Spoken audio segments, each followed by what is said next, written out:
These are certainly the cleanest steps on Madison Avenue. That's how Mr. Day wants them kept. Good morning. Good morning.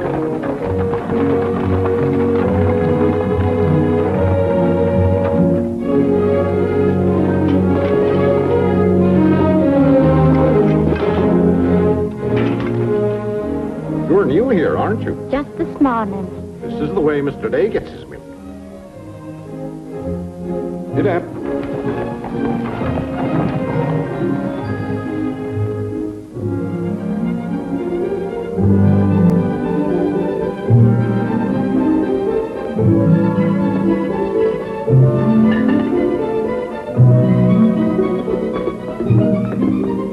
Annie, be careful of this dish. You could burn your hands. And keep the cover on till you're ready to serve them. Mr. Day likes his muffins hot. I'll do that.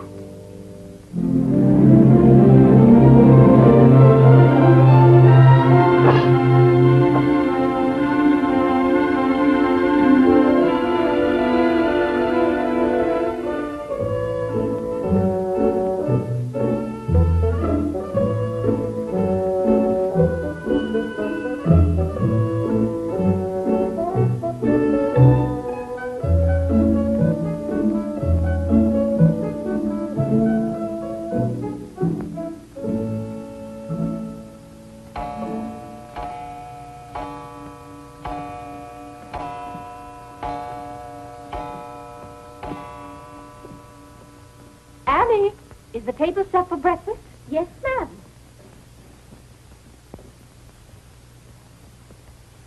Good morning, ma'am. Good morning, Annie. How are you getting along? All right, ma'am. I hope. Now, don't be nervous just because this is your first day. Everything's going to be all right. But I do hope nothing goes wrong. Oh, no, Annie. The cream and sugar go down at this end. Oh, I thought in the center, ma'am, everyone could reach the mace. Mr. Day sits here. Oh, excuse me. I didn't know where to place the napkins, ma'am.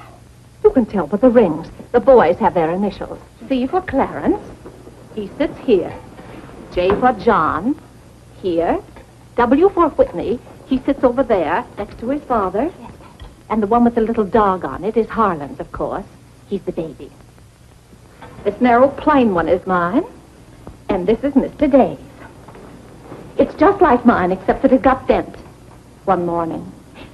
And that reminds me, Annie, always have Mr. Day's coffee piping hot. Yes, ma'am. And whenever Mr. Day speaks to you, just say yes, sir. Don't be nervous. You'll get used to him. Yes, oh, that beautiful rubber plant.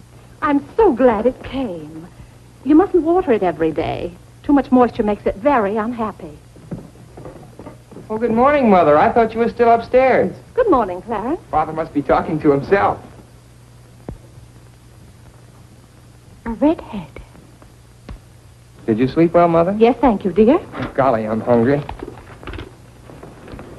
Oh, and Annie, we always start with fruit in the morning, except the two younger boys who have their porridge and milk. Jiminy, another wreck on the New Haven. That always disturbs the stock market. Father won't like that. I do wish the New Haven would stop having wrecks if they knew how it upsets your father. My soul and body, Clarence, what's happened to your coat? Oh, it ripped open again. Margaret mended it for me, but it won't stay mended. Oh, dear. Well, I'll just have to speak to your father about a new suit of clothes. Clarence, why did you take my H2SO4 out of our clothes closet? I've told you 100 times that closet's not to make experiments in. Two. Good morning, Mother. John, have you been making those chemical smells again? No, Mother. I'm making an electric battery. It'll ring a bell and everything. You know your father doesn't like electricity. But, Mother, everything's going to be electricity. Not in this house. Oh, God! What's the matter, Claire? What's wrong? Where's my necktie? Which necktie? The one I gave you yesterday.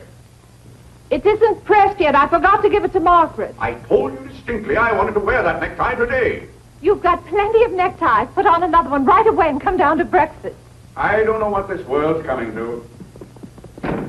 Mother, may I have my breakfast early? I'm going to play baseball. 3. Whitney, before you leave the house, you have to study your catechism. But, Mother, they're going to let me pitch today. Good morning. Who won? The Giants, 7-3. Buck Ewing hit a home run. Let me see. Boys, don't wrinkle the paper before your father sees it. Mother, Could you ask me my catechism now? I think I know it. Well, let's see. What is your name? Whitney Benjamin. Who gave you your... Coming to help me down, Mother. There are steps to come down, Mom. Good morning, darling. Good morning, Mother. How's your finger? It itches. Good, that's a sign it's getting better. Come along. Oh. Let's see, what was I doing? Oh, yes, the catechism. Who gave you your name? My sponsors at baptism, wherein I was made a member of Christ, the child of God, and an inheritor of the kingdom of heaven. Mother, if I hadn't been baptized, wouldn't I have any name? Not in the sight of the church. What did your sponsors then for you? They did promise and vow 3 things in my name. First, that I should renounce the devil and all his works, the pomp and vanity of this wicked world, and all the sinful lusts of the flesh. And secondly, that I believe all the articles of the Christian faith. And thirdly, that I should keep God's holy will and commandments, and walk in the same all the days of my... Good morning, boys. Good morning. Good morning. Morning, Father. Morning, Vinnie. Have a good night? Yes, thank you, Claire. Good. Sit down, boys. What's that thing doing in here? Claire, that's our new rubber plant. Place for rubber plants is on the equator. Take that object out, Catherine. You're not Catherine? No, sir. Good. Never liked Catherine anyway. Thank you, sir. Put it somewhere else, Annie, but not too near a window. Sit down, Harlan. Thank you, dear.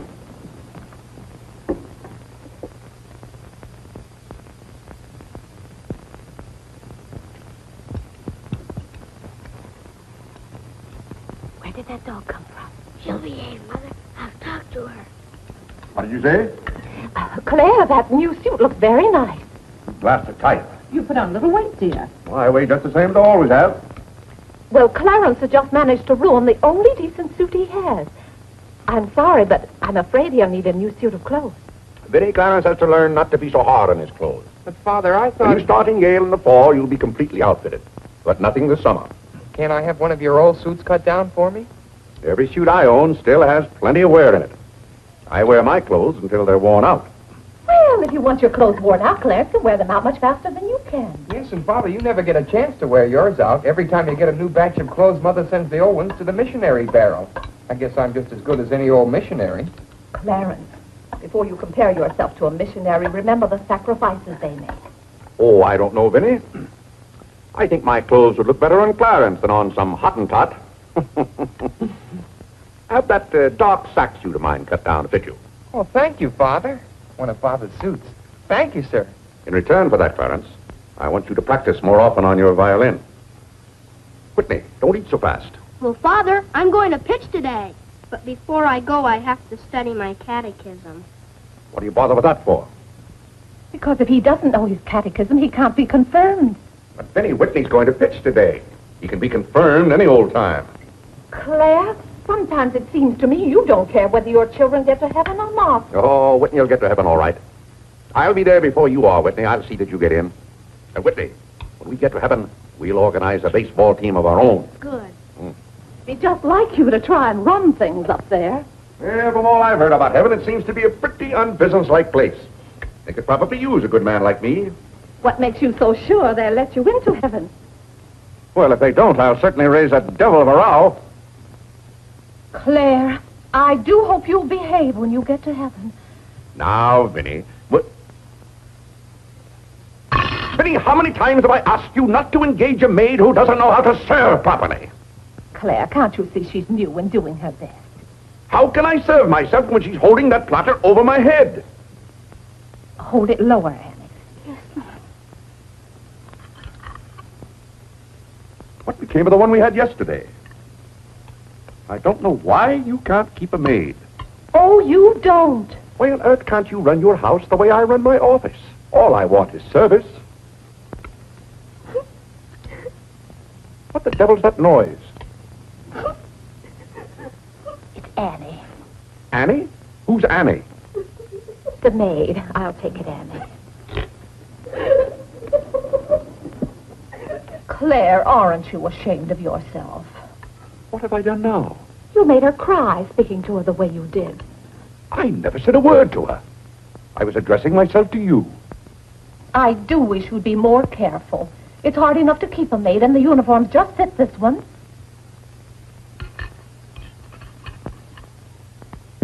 What's the matter, Claire? What's wrong?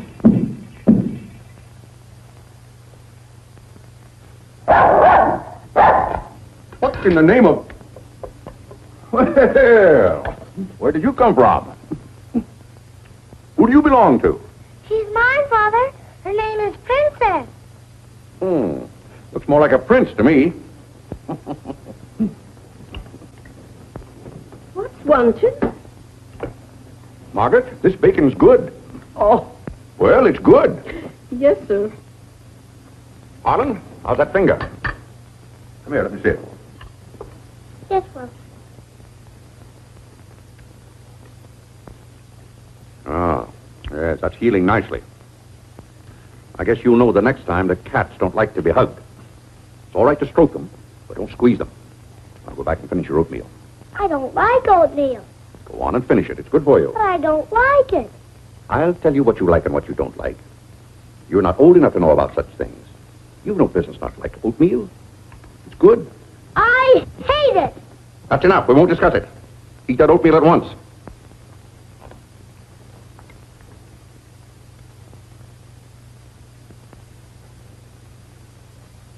Ah.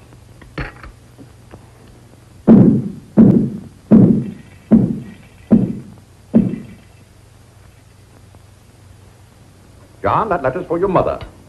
I finished my oatmeal, Father. May I be excused? Yes, Whitney, you may go. It's a good game. I will. Whitney? Yes, Mother. My catechism. Never mind this morning, darling. Run along. Thank you, Mother. What's wanted? Margaret, what is this? Coffee, sir. It is not coffee. You couldn't possibly take water and coffee beans and arrive at that. It's slops, that's what it is. Slops. Take it away. I come down to this table every morning hungry. Well, if you're hungry, Claire, why aren't you eating your breakfast? I am. Aunt Judith wants me to come up and visit her. Now, Vinnie, I want no more relatives in this house. We are going to live here by ourselves, in peace and comfort. Claire, I was saying Aunt Judith wants me to visit her. Oh. Eat your oatmeal, dear. Well, what on earth is this? Dear friend Day, we are assigning you the exclusive rights to Staten Island for selling the Gem Home Pop-Up of popcorn. I think that's for me, Father. But then why isn't it addressed to Clarence Day Jr.? Oh, it is. I wouldn't get mixed up in popcorn, Clarence. It's too indigestible. Confound it, another wreck on the New Haven. If you please, ma'am, there's $1 due on a package. It's from Lewis and Congers. Oh, yes, those kitchen knives I ordered. Make a memorandum of that, Vinnie. $1, and whatever it was for. Of course, Claire. I must have a record of what is spent running this house. I've never understood what good a record is after the money's gone. There's just $1, Margaret. Vinnie, this house must be run on a business basis. Of course, dear. That's what the household accounts are for. Oh, Claire, it's 8:30. You don't want to be late at the office. Plenty of time. Annie, clear the table now. Yes, Mom, I'll do that. Clarence, John, Yes, Mother? you boys go up and move the small bureau from my room into yours. Who's coming? Cousin Cora, and she's bringing a friend with her, a young girl. A girl. You'll have to help entertain her, Clarence. Oh, Mother, do I have to? Wait till Father finds out we've got visitors. There'll be a rumpus. John, don't criticize your father. He's very hospitable. After he gets used to the idea. I like coffee, I like tea, I like the girls, and the girls like me. Well, I don't like girls, and they don't like me. Oh, God! Go on, boys, go on. What's the matter, Claire? What's wrong? How did that get in this room? Now, Claire, how was the new maid to know? Well, keep that abomination out of here. All right, I'll take it. Oh, Claire, dear, I'm afraid I'm going to need some more money.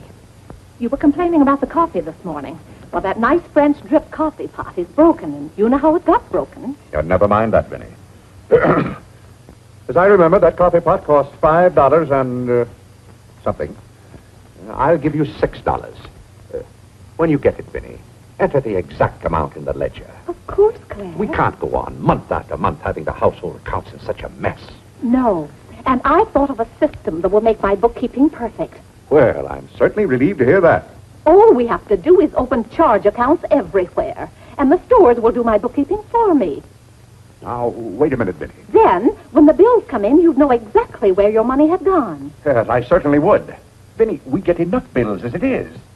Claire, dear, don't you hate those arguments we have every month?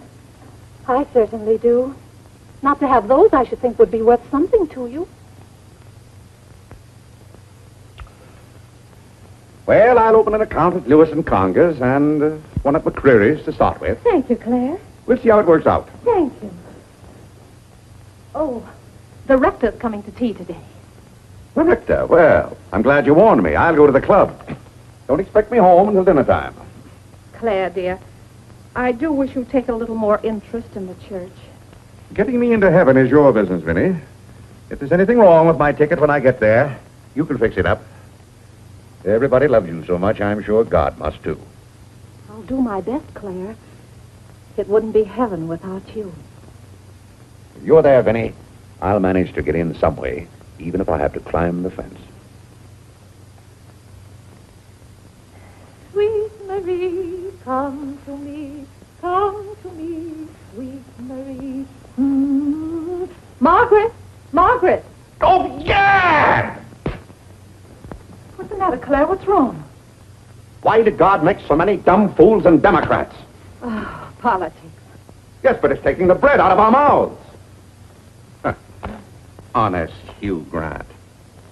Honest Bah. Fine mayor you've turned out to be. If you can't run this city without raising taxes every 5 minutes, you'd better get out. Let someone who can. Richard Croker's running in this town, and you're just his cat's paw. Tell me this. Are these increased taxes going into public improvements, or are they going into graft? Answer me that honestly if you can, Mr. Honest Hugh Grant. You can't. I thought so. Bah. You were elected to office on the promise that you would put an end to all this thievery and corruption. Have you put an end to it? No.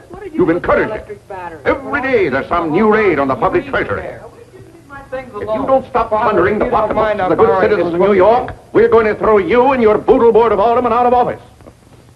I'm warning you for the last time. Robbery. That's what it is. Highway robbery. Annie. If Annie. you think we're going to submit to this... Take this fresh cup of coffee in to Mr. Day. Tell you, sir. Mr. Day's Real got a estate owners visitor. of New York City are not going to tolerate these conditions any Nonsense. longer. Run along, you know. We pay you a good round sum to watch after our interests, and all we get is inefficiency. I know you're an nincompoop, and I strongly suspect you of being a scalawag. You're not going to escape your legal responsibilities. Legal responsibilities? By gad, I mean criminal responsibilities. Don't think for 1 minute we're going to let you escape. We're going to throw you into jail.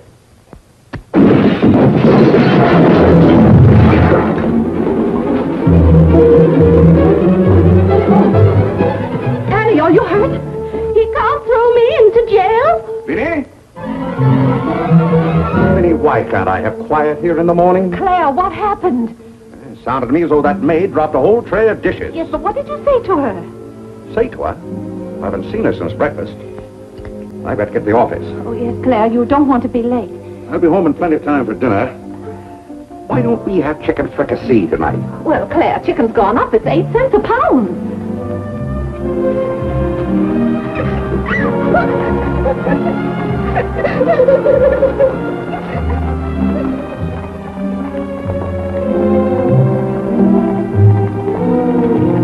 Where the devil's she going, dressed up like that? Claire, you've done it again. How could you? How could I what? Can't you see she's leaving? Dear, I've no time to engage a new maid. We'll have to have dinner out. Dinner out? Nonsense. I'll engage a new maid myself. Claire, you can't. She has to fit the uniform. I'll have one here in an hour. Goodbye, dear. Bye.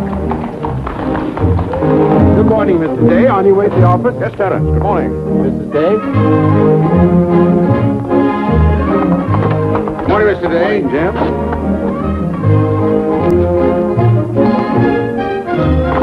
Get in. Get in.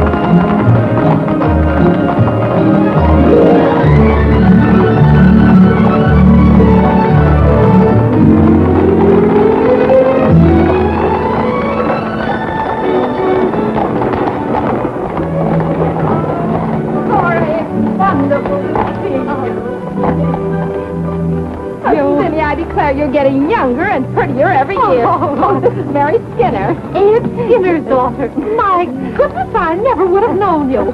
Just leave your things out here and come right on in. I've heard my father talk so much about you. Did he tell you how he used to dip my pigtails in the inkwell at school?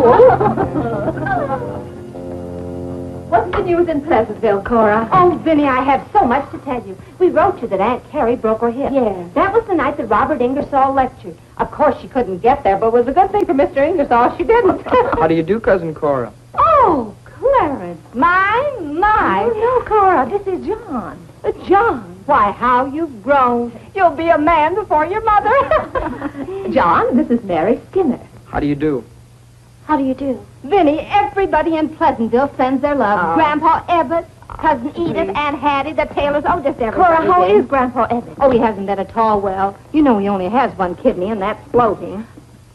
How do you do, Cousin Cora? I'm glad to see you. This can't be Clarence. Yes, it is. My. My goodness, every time I see you boys, you've grown another foot. Let's see, you're going to St. Paul's now, aren't you? St. Paul's? I was through with St. Paul's long ago. I'm starting in Yale this fall. Yale? Oh, Mary, this is Clarence, Mary Skinner. How do you do? Oh, this is Mary's first trip to New York. Yes, it is. It's her first trip. We'll have to show Mary around. Oh, I tell you, I'll ask Mr. Day to take us all to Delmonico's for dinner tonight. Delmonico's? Think of that, Mary, Delmonico's. And Cousin Clara's such a wonderful host. Well, I know you girls want to freshen up, so come upstairs. Clarence, get their bags. I've given you girls Clarence's room, but he didn't know about it until Now, this Vinnie, morning. I don't want you to He has do to this move at all. these things out Don't you here. bother about us for That doesn't 1 make any minute. John, get their old bags. We just take care of ourselves. Oh, you play the violin.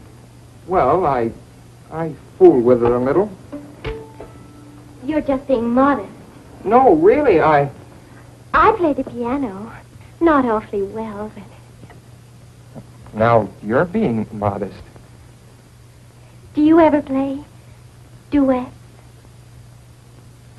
Well, I haven't up to now. Neither have I. Up to now.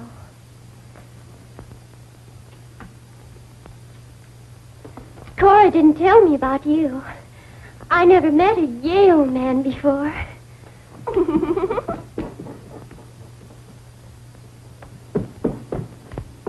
What's happened to you? Nothing. I feel fine.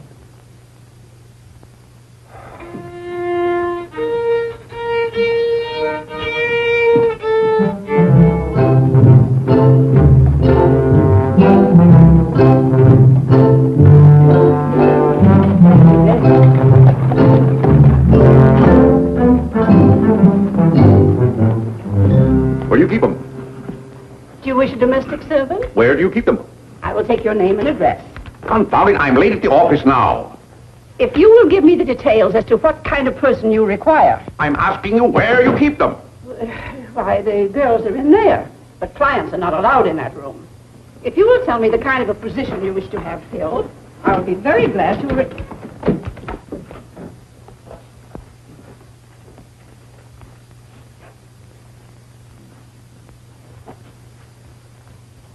You stand up, please. Sir, this is quite against the rules. I must know what you want the girl for. I'll take that one. What's your name? Hilda, sir. Hilda, you go right over to 420 Madison Avenue. I will, sir. That's all, thank you. Sir, before I can let any girl go from this establishment, I must know the character of the home in which she will be employed. Madam, I am the character of my home.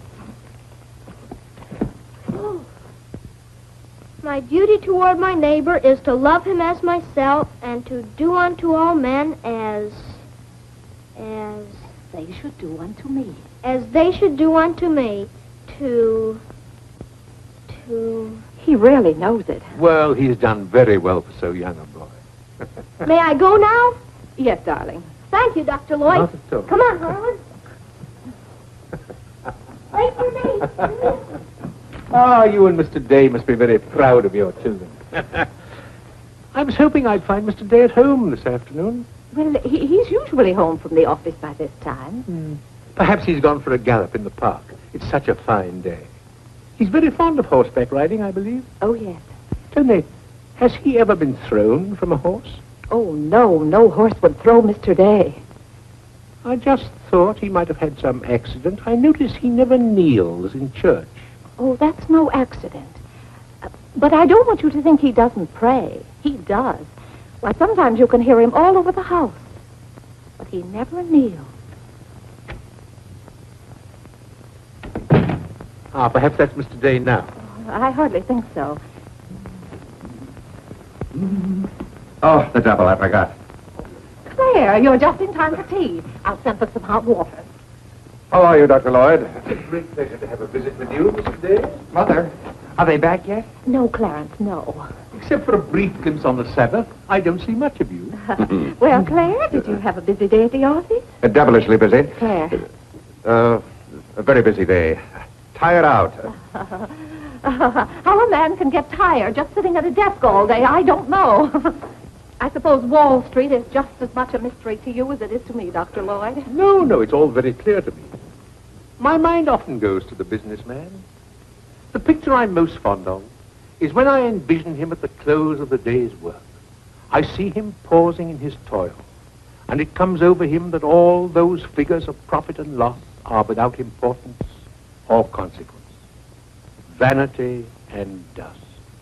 Well, I'll be... Claire? Yes, ma'am. Delia, some more hot water, please. Yes, ma'am. Who's that? The new maid. Where's the one I sent this morning? The uniform didn't fit. I like the one I picked out better. Claire, Dr. Lloyd wants to tell us about the plans for the new edifice. The new what? The new church. You knew we were planning to build a new church. Of course, we're going to have to raise a large sum of money.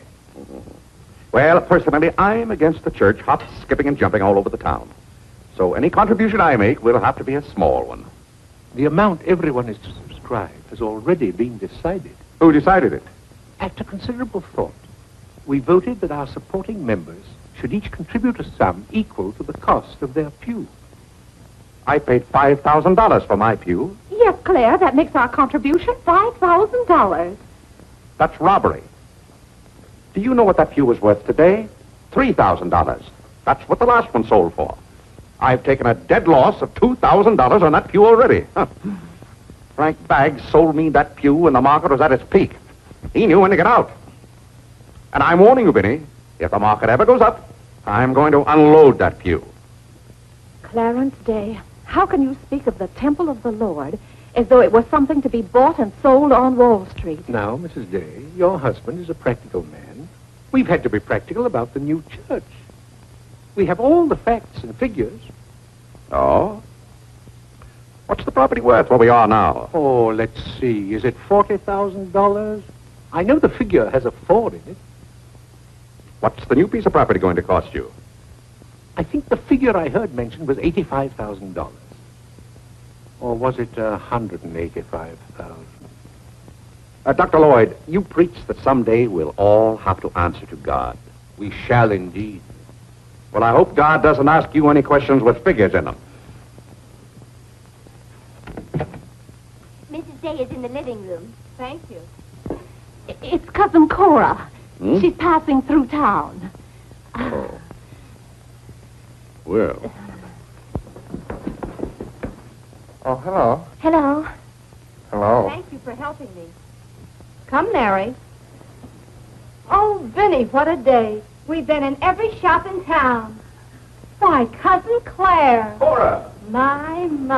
you're as welcome as the flowers in May. This is Mary Skinner, Mr. Day. How do you do? I've been telling Mary all about you. She's been dying to meet you. Well, Dr. Lloyd, I want you to meet my favorite cousin, Miss Cartwright. How do you do you do? do? And this is Mary Skinner. Miss Skinner, Dr. Lloyd. How do you do? How do you do? Well, this seems to be a family reunion. I'll just run along. goodbye, Dr. Lloyd. Goodbye, Miss Cartwright. Goodbye. Goodbye. Oh, Clarence, you haven't said how do you do to Dr. Lloyd. Goodbye, Dr. Lloyd.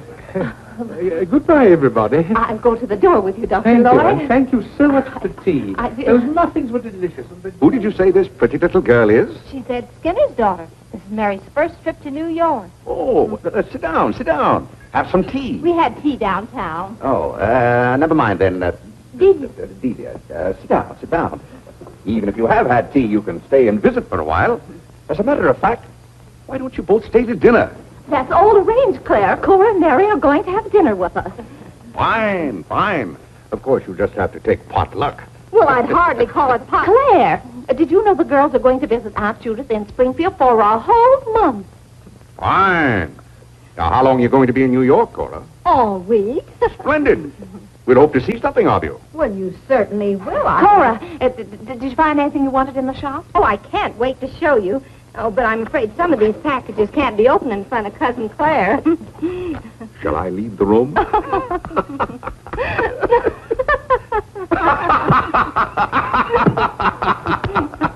Oh, Clarence, would you take the package in the hall up to our room, or should I say your room? Wasn't it nice of Clarence to give up his room to us for a whole week? Cora, come on, I just can't wait to see what's in those packages.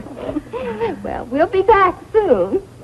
Vinnie, I wish to speak to you before you go upstairs. I'll be down in just a minute, Claire. I wish to speak to you now. I'll be up in just a minute, Cora. It's all right, Vinnie. Come along, Mary. Are those two women encamped in our house? Now, Claire. Answer me, Vinnie. Now, Claire, you know... Answer me! Just a minute. Clarence.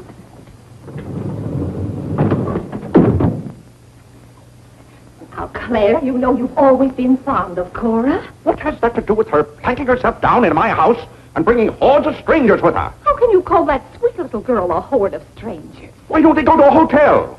New York is full of hotels built for the express purpose of housing such nuisances. Claire, two girls alone in a hotel? Why, who knows what might happen to them? All right, then put them on the first train. They want to roam with the gypsies? Lend them a hand. Keep them roaming. But, Claire, they're just staying in that little room of Clarence's. The trouble is they don't stay there. They stay in the bathroom. Every time I want to take my bath, it's full of giggling females, washing their hair. I tell you, I won't have it. Send them to a hotel. I'll pay the bill gladly, but get them out here. Father, I'm afraid they can hear you upstairs. Then keep those doors closed. Clarence, you open those doors.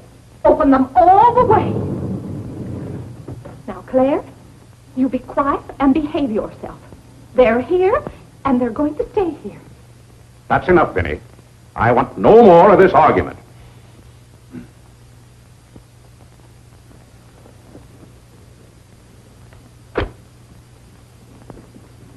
Oh, what I don't understand is why this swarm of locusts always descends on us without any warning. Oh, thunder.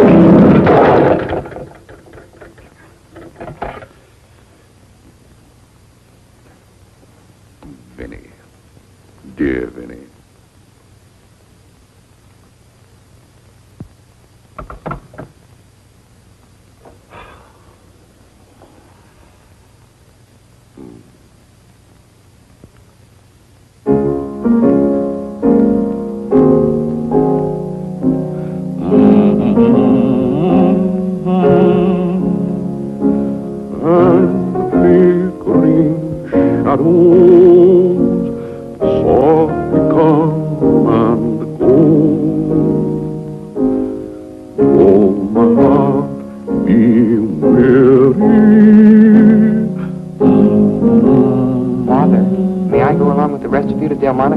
What's that, Delmonico's? You're taking Mother, Cousin Cora, and Miss Skinner to Delmonico's for dinner tonight. Oh, Gad! I won't have it. I won't have it. I will not have my life arranged for me. I bought this house for my own comfort. I will not submit myself to this indignity. Now, Claire, what's the matter? I won't stand it. By heaven, I won't stand it! Clarence. Do I understand that I am not permitted to have dinner in my own home? Claire, a little change will do you good.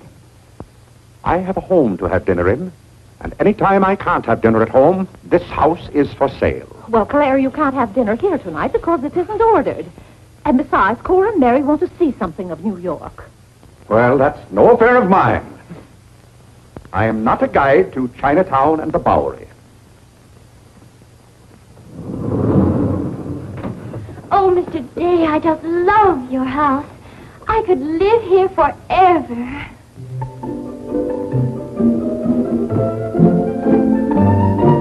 Cora's waiting for you, Mrs. Day. Oh, yes, I'll run right up.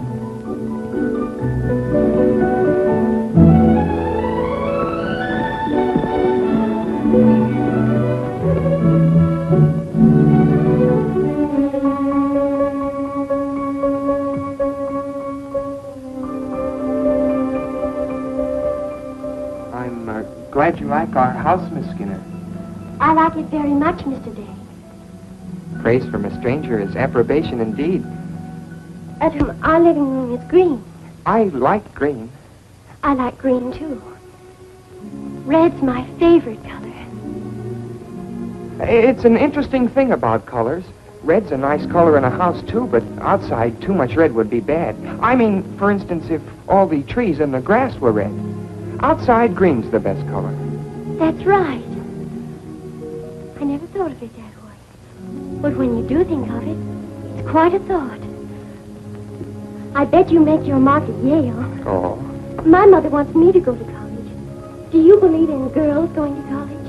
I guess it's all right if they want to waste that much time. Before they get married, I mean.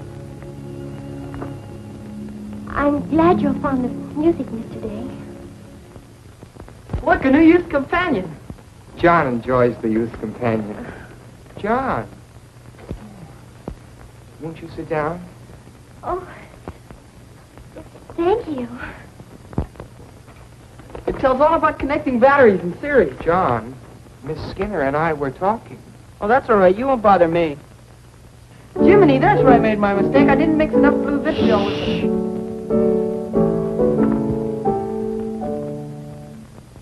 Oh, don't stop. Can you play that? I'm afraid not. Can you play Sweet Genevieve? That's my favorite. Not without my music. Hymns are nice, don't you think?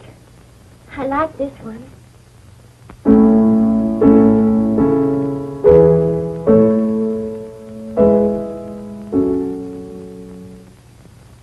That's funny.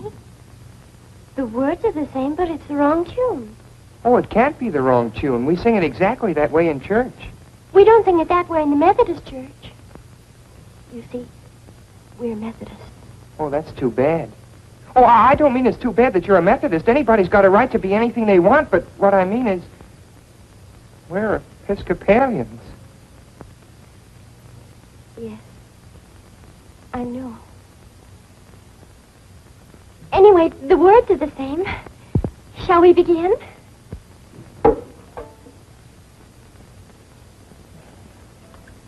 Now.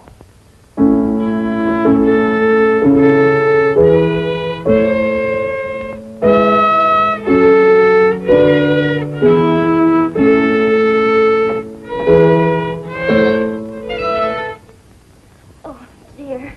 Well, what's wrong? Shall we try again?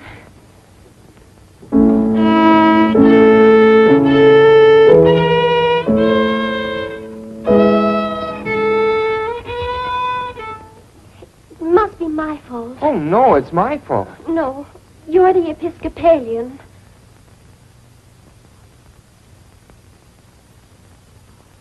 I just remembered something. My father was an Episcopalian. He was baptized an Episcopalian. He was an Episcopalian right up to the time he married my mother.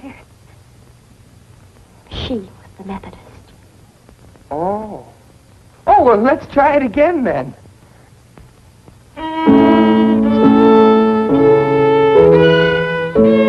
Well, Clarence, if you're going to Delmonico's with us, you'd better get dressed. Am I going to? Jiminy! Thank you, Father.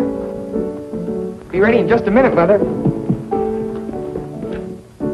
Vinnie, that young lady looks about the same age you were when I came out to Pleasantville to rescue you. Rescue me? You came out there to talk me into marrying you. It worked out just the same.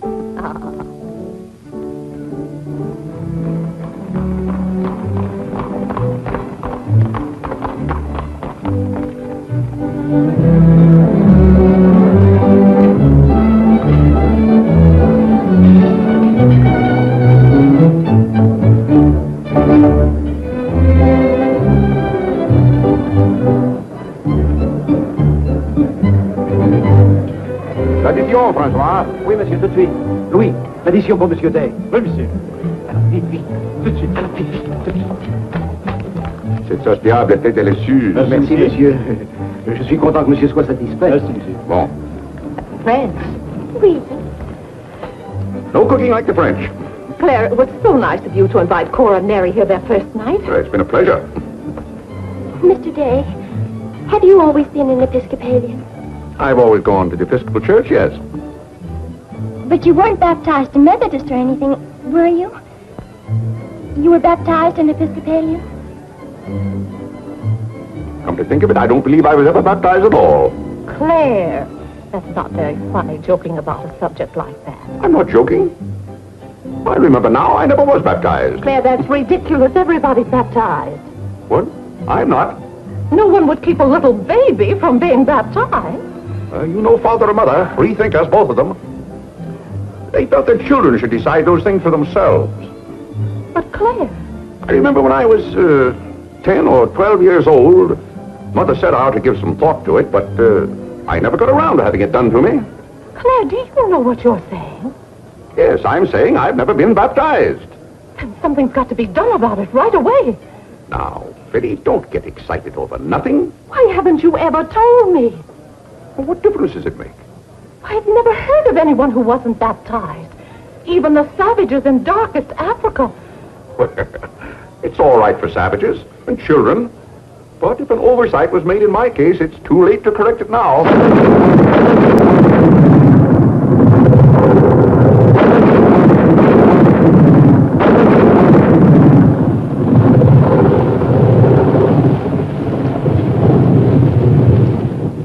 But if you're not baptized, you're not a Christian.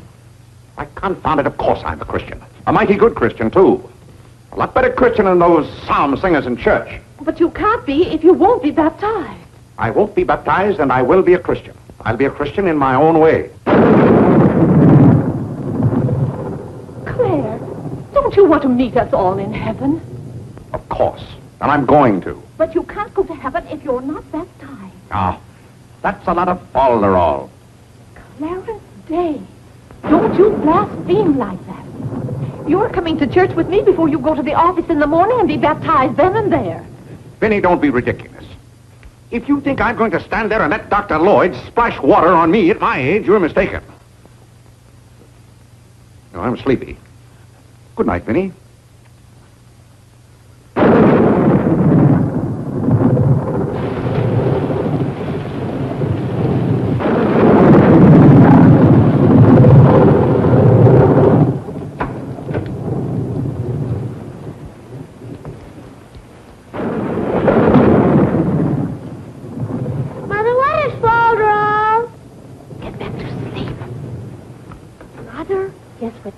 Father hasn't been baptized, he hasn't any name. In the sight of the church, he hasn't any name. That's right. Maybe we're not even married.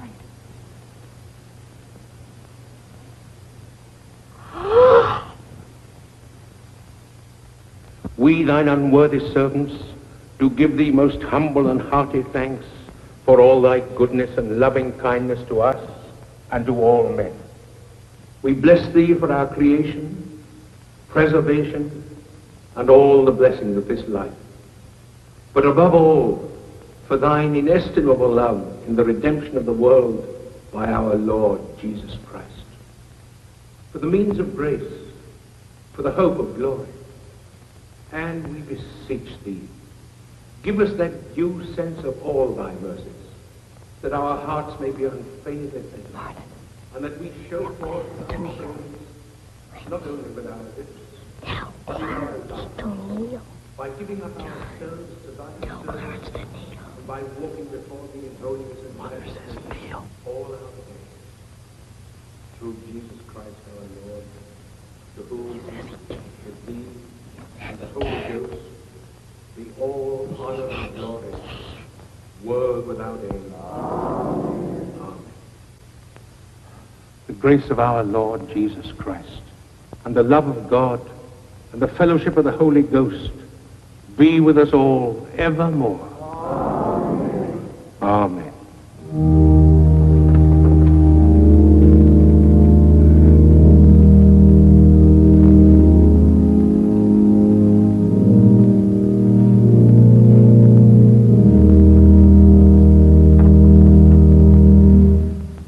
my friends, what comfort and security it gives us when we have reached the age of understanding to know that the rite of baptism has not been neglected in our infancy or youth. Can you imagine any man who has reached maturity with the knowledge that he had never been baptized, failing to hasten to the holy font that his soul might be saved? As it says in the baptismal office, except a man be born of water and of the Spirit, he cannot enter into the kingdom of God. He that believeth and is baptized shall be saved, but he that believeth not shall be damned. What's that follow up to? He can't be. Which also showeth us the great benefit we reap thereby. He that is baptized showeth great benefit. But he that believeth not cannot enter into the kingdom of God. For the promise is to you and to your children. Doubt ye not, therefore, but earnestly believe.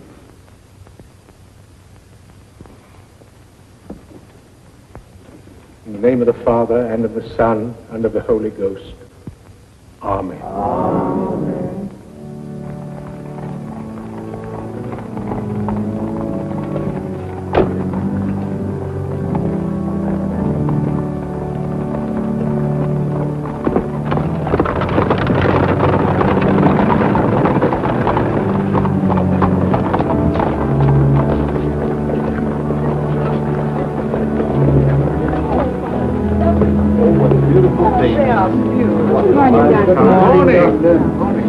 This is William Powell Wickersham. And this is Wilhelmina Eugenia Wickersham. What a lovely day for them to be baptized. The happiest day of my life.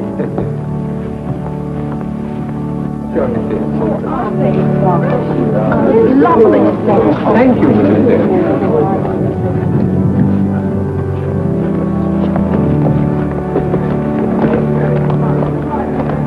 Claire, you know I didn't ask Dr. Lloyd to do that. You must have said something.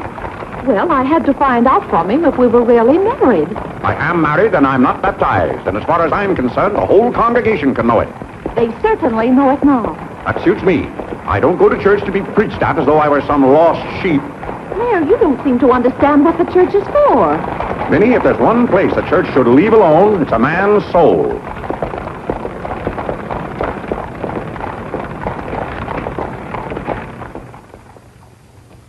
Well, he's going to be baptized, Cora. You mark my word. I just couldn't go to heaven without Claire. Why, I get lonesome for him even when I go to Ohio. It's awfully hard on a woman to love a man like Claire so much. Oh, men are so aggravating. They take everything for granted. They certainly do. You know, I don't believe Claire has come right out and told me he loves me since we've been married. Of course, I know he does because I keep reminding him of it. You have to keep reminding them, Cora. Vinnie, the table isn't set for dinner yet. I'll be back in a minute, Cora. We're having it after Cora and Mary go to the train. Their cab's coming at 1 o'clock. Cab? The horse cars go right past the door. But, Claire, they have those heavy bags. Cabs are a waste of money. Well, if dinner's going to be delayed, I'll work on this month's bills. What are they? Now, Claire, it isn't fair to go over the household accounts when you're hungry. Vinnie, where are those bills? They're in the library on your desk. I didn't know dinner was going to be late. No one ever tells me anything in this house. Back home I ride all the time. I love horses. The horse is my favorite animal. Well, goodness, where have you two been? Clarence wanted to show me his grandfather's house. You'll have to hurry and finish your packing. It won't take me long. Can I help you pack? Clarence! Clarence? Why didn't you kneel in church today? I just couldn't. If it's because your father doesn't kneel, you must remember he wasn't brought up to kneel in church. But you were. Has it anything to do with Mary? I know she's a Methodist. Oh, no, Mother. Methodists kneel. Mary told me. They don't get up and down so much, but they stay down longer. Clarence, you want to kneel, don't you? Oh, yes, I wanted to kneel today. I tried. You saw me try, but I just couldn't. Is that suit of your father's too tight for you? No, it's not too tight. Well, what is it? Mother, very peculiar things have happened to me since I started to wear this suit. I can't seem to make these clothes do anything Father wouldn't do. Oh, that's nonsense, Clarence. And not to kneel in church is a sacrilege. Making Father's trousers kneel seemed more of a sacrilege. Clarence! Do you know what happened at Dora Wakefield's party for Mary last night? We were playing musical chairs, and some girl sat down suddenly right on my lap. Well, I jumped up so fast she almost got hurt. She was sitting on Father's trousers. Oh, Mother, I've got to have a suit of my own. My soul and body. Well, you'll just have to talk to your father about it. I'm sure if you approach him the right way, tactfully, he'll see. Oh, excuse me. Gracious. It didn't take you very long.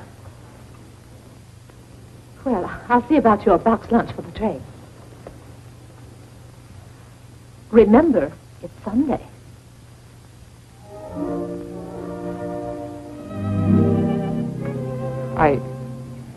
I was hoping we could have a few minutes together before you left. Cora had so much to do, I wanted to get out of her way. Well, didn't you want to see me? I did want to tell you how much I've enjoyed our friendship. Oh, hello. Mother told us to sit in the living room till dinner's ready. Not on the best sofa. Hello. Have you ever been out on our porch? Oh, yes. Well, let me show it to you. It's awfully hard to grow up in a family with children. My, I've never known a week to pass so quickly. Why, Yes? Yes? You're going to write me when you get to Springfield, aren't you? Of course. If you write me first. But you'll have something to write about, your trip and Aunt Judith and how things are in Springfield.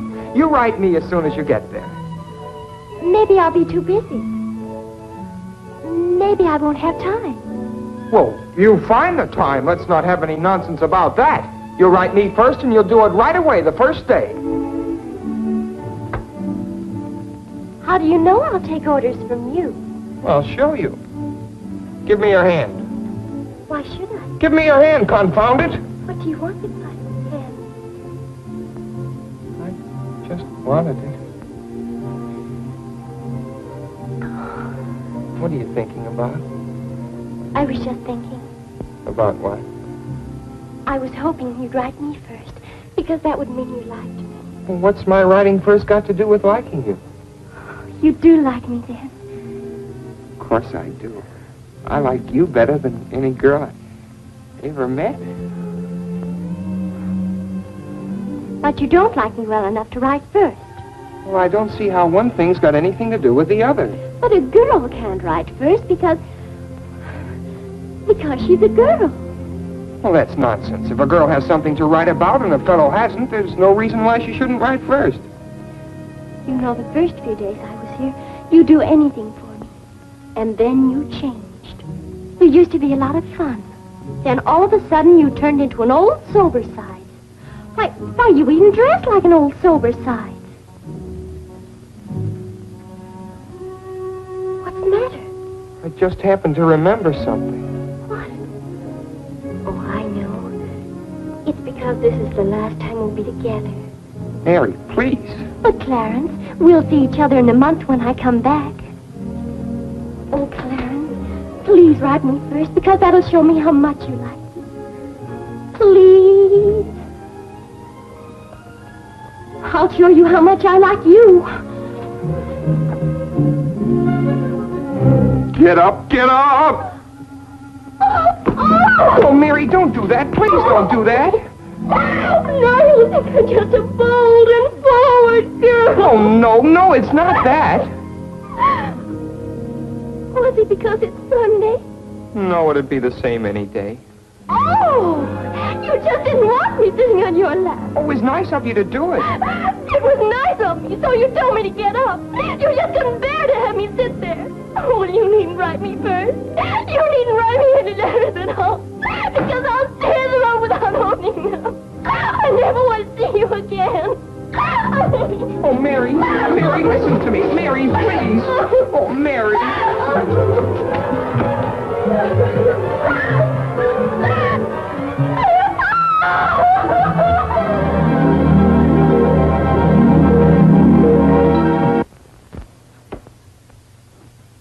Yes, Father?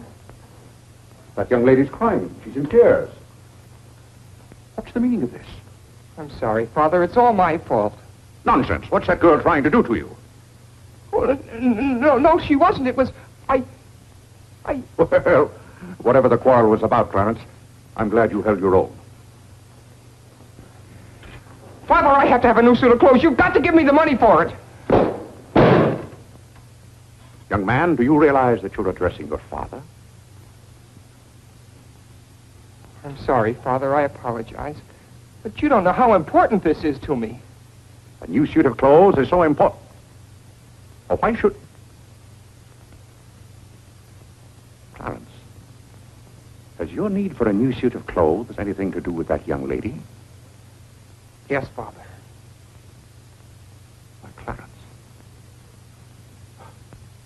Well, this comes as quite a shock to me. What does, Father? For you're being so grown up. Still, I might have known if you were going to college this fall. Yes, you're at the age when you'll be meeting girls. Clarence, there are things about women that I think you ought to know. Sit down.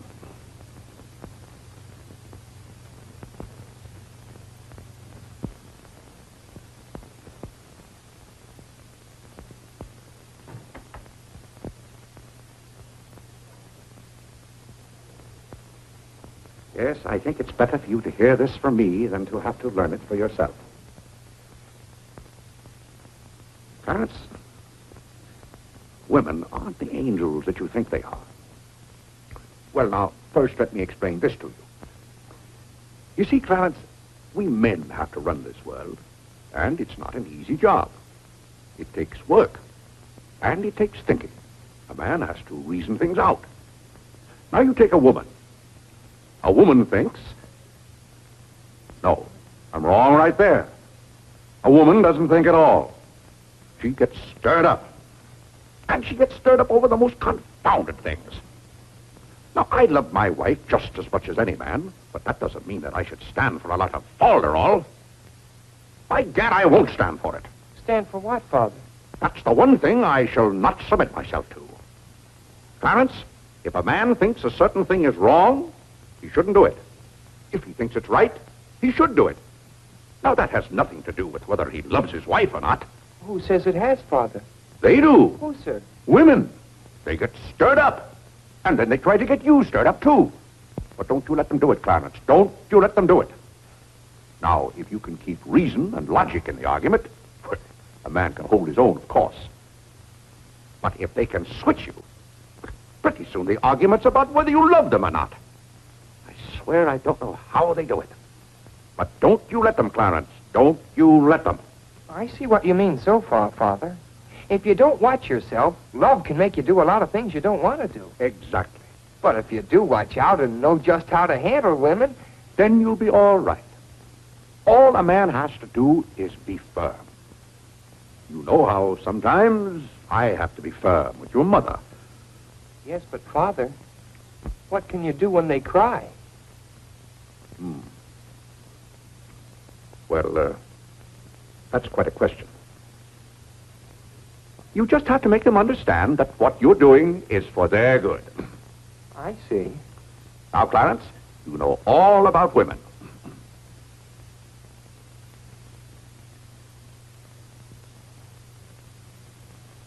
But, Father...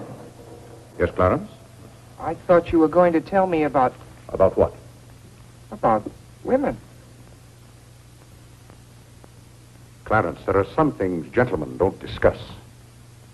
I've told you all you need to know. The thing for you to remember is be firm.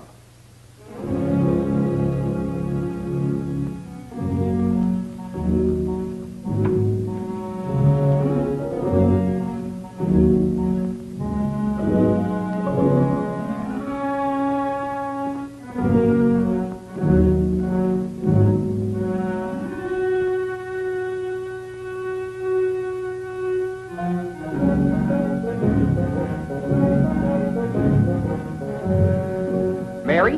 When you get to Springfield, the very first thing you...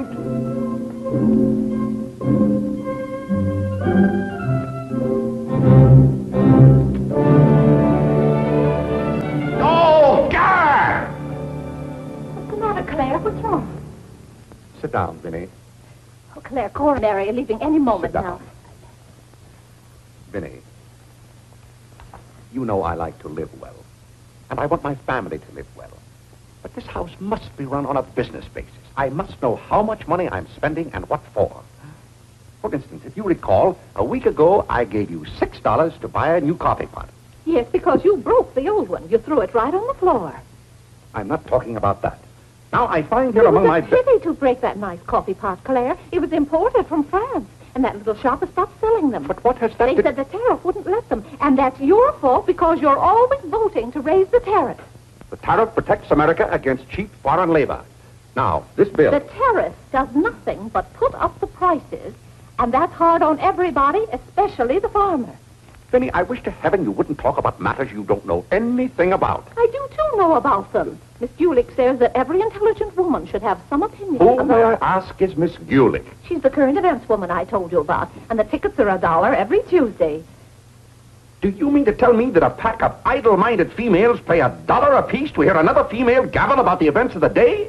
Listen to me if you want to know anything about the events of the day. But you get so excited, Claire. And besides, Miss Gulick says that our president, whom you're always belittling, prays to God for guidance. Vinnie, what happened to that $6? What $6? I gave you $6 to buy a new coffee pot. Now I find that you apparently got one at Lewis and Congress and charged it. Here's the bill. One coffee pot, $5. So you owe me $1, and you can hand it right over. I'll do nothing of the kind. What did you do with that $6? Well, Claire, I can't tell you now, dear. Why didn't you ask me at the time? I give up. Wait a minute. I spent $4.50 for that new umbrella. Now we're getting somewhere. One umbrella, $4.50. And that must have been the week I paid Mrs. Tobin for 2 extra days washing. Mrs. Tobin. That's $2 more. That $2. makes $6.50, and that's another 50 cents you owe me. I don't owe you anything. What you owe me is an explanation of where my money's gone. I do the best I can to keep down expenses. You know yourself, Cousin Phoebe spends twice as much as we do. Don't talk to me about your cousin Phoebe. You talk about your own relatives enough. That's not fair, Vinnie. When I talk about my relatives, I criticize them. I can't even speak of Cousin Phoebe. You can speak about all you want to.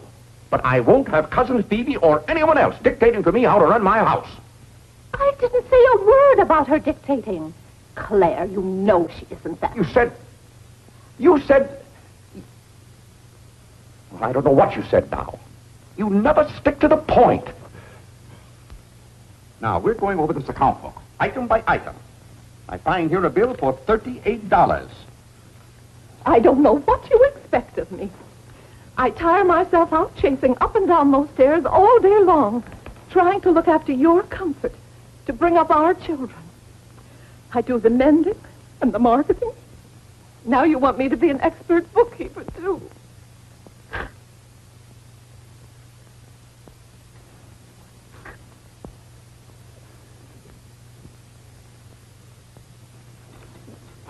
Vinnie, I want to be reasonable, but can't you understand? I'm doing all this for your own good. Oh. Well, I suppose I'll have to go ahead just paying the bills and hoping I've got enough money in the bank to meet them. But it's all very discouraging. I'll try to do better, Claire. Well, that's all I'm asking. Well, I'll make out the checks and sign them. But, maybe I haven't any right to sign those checks since in the sight of the Lord I haven't any name. That's right. Claire, to make those checks good, you'll have to be baptized right away. Vinnie, the bank doesn't care whether I've been baptized or not. Well, I care. And no matter what Dr. Lloyd said, I'm not sure we're really married. Vinnie, we have 4 children. If we're not married now, we never will be. Claire, Dr. Lloyd said this morning. Well, that's all, Vinnie. Hadn't you better go tell Whitney to watch for the cab? Not before you give me that $1.50. What $1.50? The $1.50 you owe me. I don't owe you any $1.50. I gave you money to buy a coffee pot for me, and somehow it turned into an umbrella for you. But Clarence Day, what kind of man are you? Quibbling about $1.50 when your immortal soul is in danger. And what's more, All right. All right.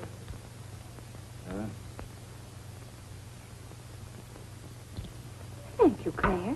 Now the accounts are all straight again.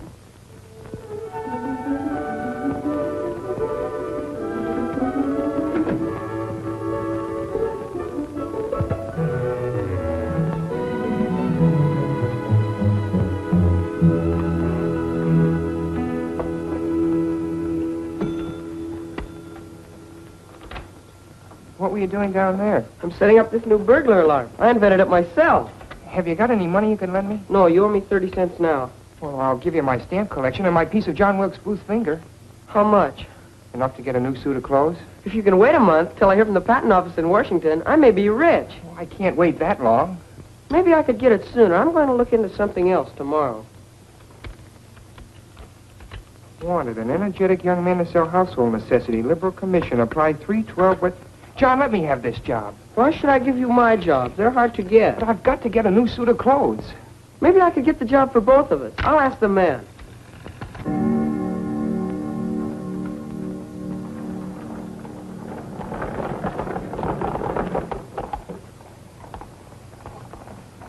The cab's here, Father. Oh, thank you, Whitney. Vinnie, Cora, the cab's here. John, go up and get their bags. Yes, sir. Here's the lunch for the train, sir. Take it out to the cab. Who's that one? It's Ellen. Delia left yesterday. I don't know where your mother finds them. Now, Vinnie, don't you let Clara worry about us. We have plenty of time. Take the bags right on out, John. Yes, sir. Well, goodbye, Clarence. It was so nice to see you again. Cora. Goodbye, Whitney. Now, you be a good boy. Goodbye, Cousin Cora. Goodbye, Harlan.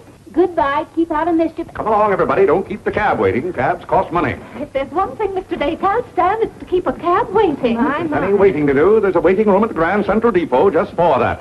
Mary, aren't you even going to shake hands with me? I don't think I'd better. You may remember that when I get too close to you, you feel contaminated.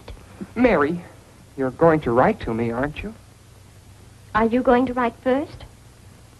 No, Mary. There are times when a man must be firm. Mary, Mother says you better hurry out before Father starts yelling. It's Sunday. Goodbye, John.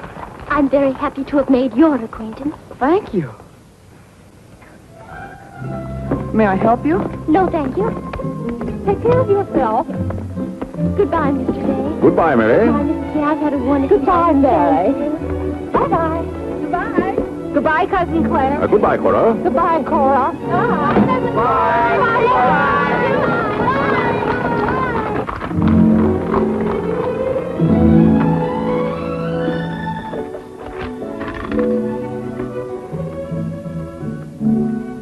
Dear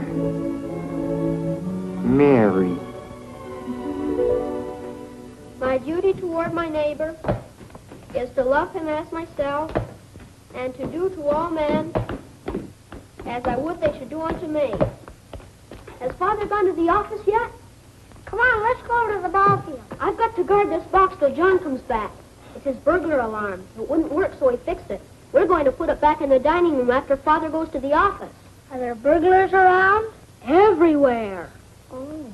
To love, honor, and succor my father and my mother. Why do you have to learn that? Because if I don't, I'll go to hell. Father's going to hell. He is not. Yes, he is, because he isn't baptized. He'll go to hell and burn for 1,000 years. He won't. He won't. He'll be in a lake of fire and brimstone, and 1,000 devils with pitchforks will be poking at it. No, Mother, don't let the Father will hear you. No, I don't. Come on, you faithful. Oh, come on, That noise. Just singing, Father. You boys be quiet. You know your mother isn't feeling well. Yes, Father.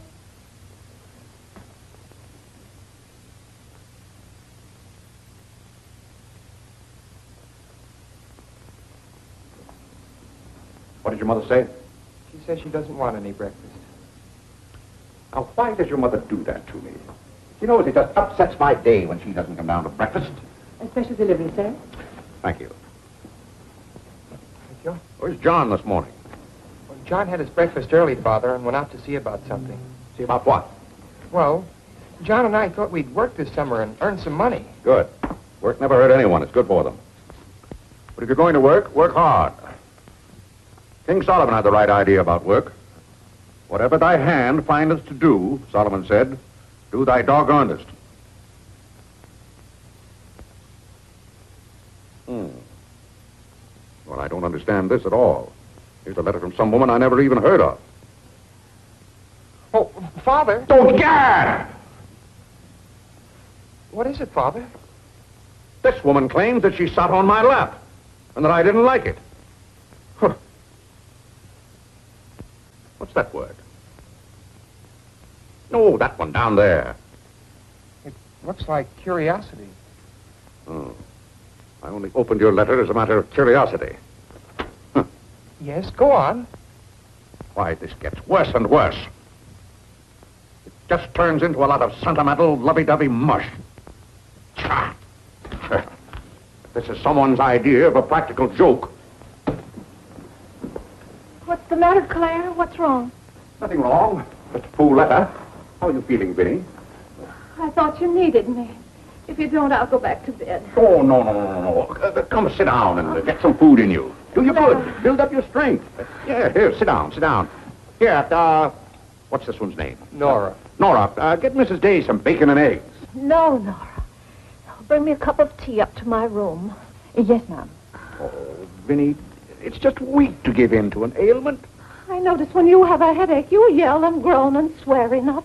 Well, that's to prove to the headache that I'm stronger than it is. I think I've caught some kind of germ. Some of my friends have had to send for the doctor. The doctor? Oh, poppycock. But Claire, dear, when people are ill, you have to do something. Certainly I have to do something. Cheer them up. That's the way to cure them. How would you go about cheering them up? I? Oh, I'd tell them, bah.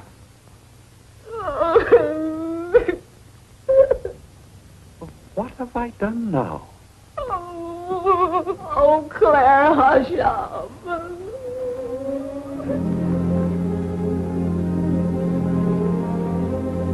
Hey, I didn't mean to upset you.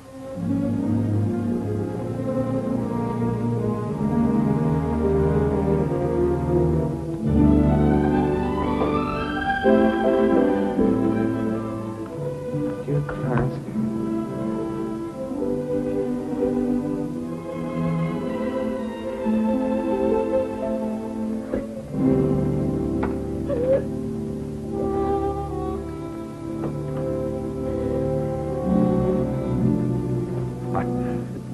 I was just trying to help you. You know, when you take your bed, I have a confounded lonely time around here. So when I see you getting it into your head that you're not feeling well, I want to do something about it. Just because some of your friends have given into this, no reason why you should imagine you're ill. Claire, stop. Get out of this house and go to your office.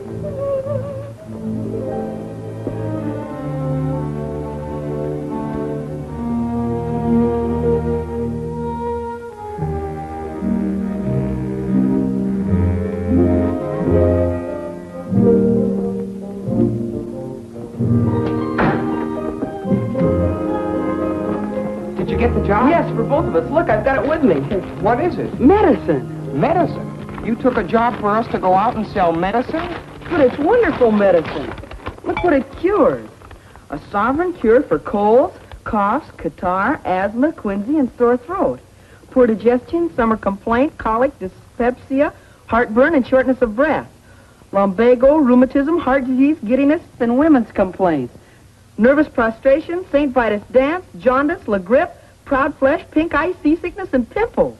It's made from a secret formula known only to Dr. Bartlett. We get 25 cents commission on every bottle we sell, and he's giving us the territory of all Manhattan Island. Well, lots of fathers and mothers' friends have some of those diseases. Let's start out by calling on them. Yes. Oh, what if they ask us if we use it at our house? Oh, yes, it would be better if we could say we did. Excuse me? Oh, is that the tea for Mrs. Day? Yes. Oh, I'll take it up to her. Thank you. Right away now, while it's hot. What's the matter with Mother? I don't know. She was just complaining. Say, it says here it's good for women's complaints. Here.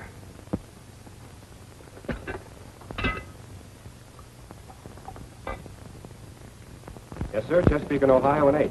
New York Central, 3/4. I'd like to see Mr. Day about those Morris and Essex departments. Today's very busy this morning. You'll have to wait.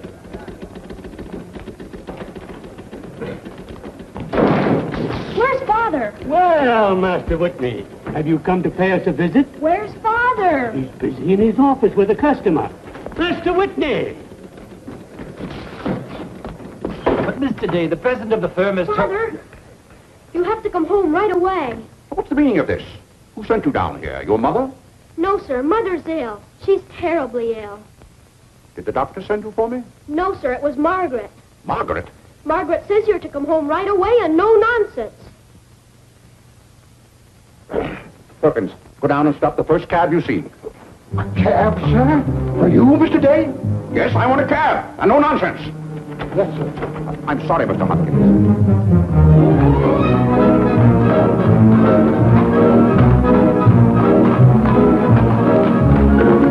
Confound you, can't you go any faster? All right, sir. Here. Get up there, do you hear me? Get up!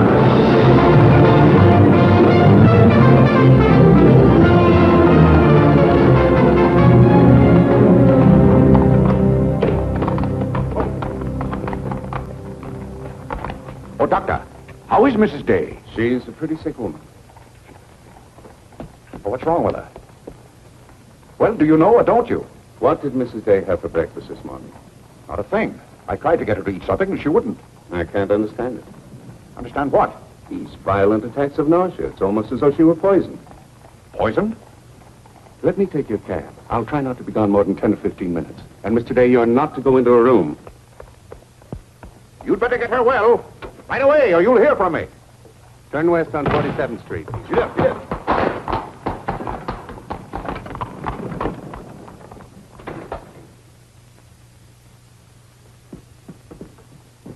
How is Mother? I don't know. Well, she better be good and sick, or Father may be mad at me for getting him up here. Especially in a cab. Has your father come? Yes, just now. Where are you going, Margaret? I have to go for the minister.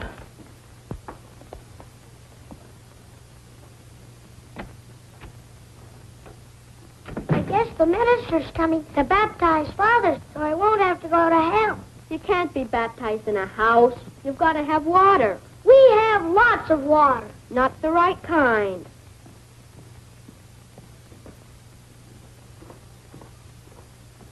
Is Mother better, Father? How can I tell? She wouldn't let me in the room with her. These confounded doctors never know what's the matter with anybody.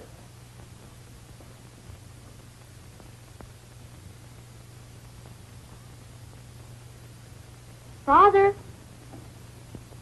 Yes? Mother's going to get well, isn't she? Of course she's going to get well. Father, may we come in? It's lonesome without Mother. Yes, it is Harlan. It's lonesome. Come in, boys.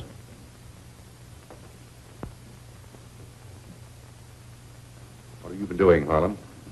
Nothing. They won't let me upstairs. What about you, Whitney? I was supposed to learn the rest of my catechism. Will you hear me, Father? Yes, Whitney, I'll hear you. Start here. How many parts are there in a sacrament? 2. The outward visible sign and the inward spiritual grace. What is the outward visible sign or form in baptism? Water, wherein the person is baptized in the name of... You haven't been baptized, have you, Father? Whitney, what is the outward visible sign? Water, wherein the person William the person. You don't know it well enough, Whitney. You'd better go and study it some more. You want me to read to you, Harlan? Father, are they going to put you into hell? Whitney, take Harlan with you.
Everybody's sending for doctors. Doctors don't do you any good. Only make you feel worse. All poppycock. Who's ringing that bell? Stop that noise! Stop it, I say! What idiot's ringing that bell? Mr. Day, we must all be quiet. Mrs. Day is very ill. I know she's ill. Go up and see if she needs anything. And what are you doing out of the house? Send for the minister. The minister? He'll be right in. He's paying off the cat.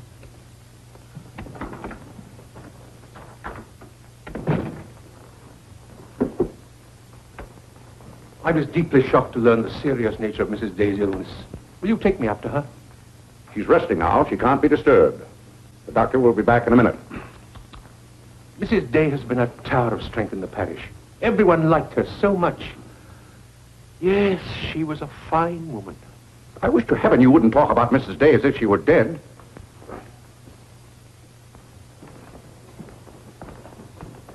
Is the doctor back yet? No. Does she need him? Well, she's kind of restless. She's talking in her sleep and twisting and turning.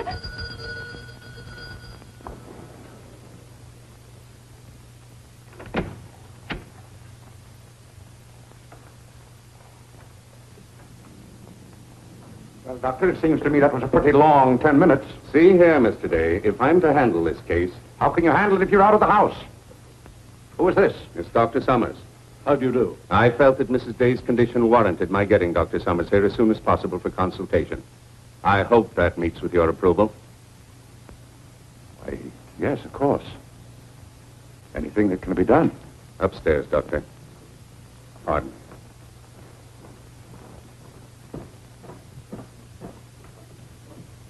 Mrs. Day is in good hands now, Mr. Day. There's nothing you and I can do at the moment to help. Dr. Lloyd. Yes? There's something that's troubling Mrs. Day's mind. Oh? I think you know what I refer to. Yes. You mean the fact that you've never been baptized? Yes, I gathered that you knew about it from your sermon last Sunday. But let's not get angry. I think something had better be done about it. Yes, Mr. Day? When the doctors get through up there, I want you to talk to Mrs. Day. I want you to tell her something. Why, I'd be glad to. You're just the man to do it. She shouldn't be upset about this. I want you to tell her that my being baptized would just be a lot of confounded nonsense. But, Mr. Day... No, she'd take your word on a thing like that. And we both must do everything we can to help her now. But the solution is so simple. It would take only your consent to be baptized. That's out of the question. And I'm surprised that a grown man like you would suggest such a thing.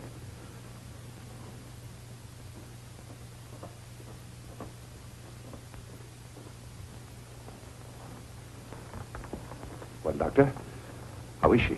What have you decided? Is there a room we could use for our consultation? Oh, yes, my library. Doctor. Dr. Summers, this isn't serious, is it? After we've had our consultation, we'll talk to you, Mr. Day. But surely... Rest assured, Dr. Summers will do everything that is humanly possible. We'll try not to be long.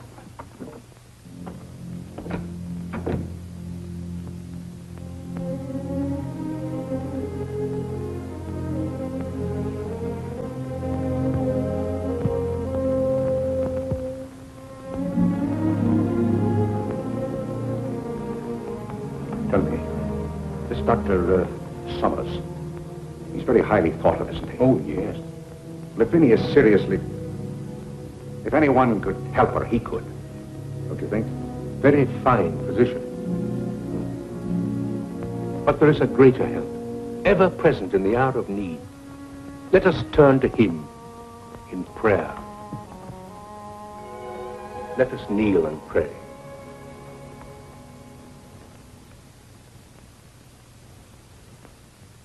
Let us kneel and pray.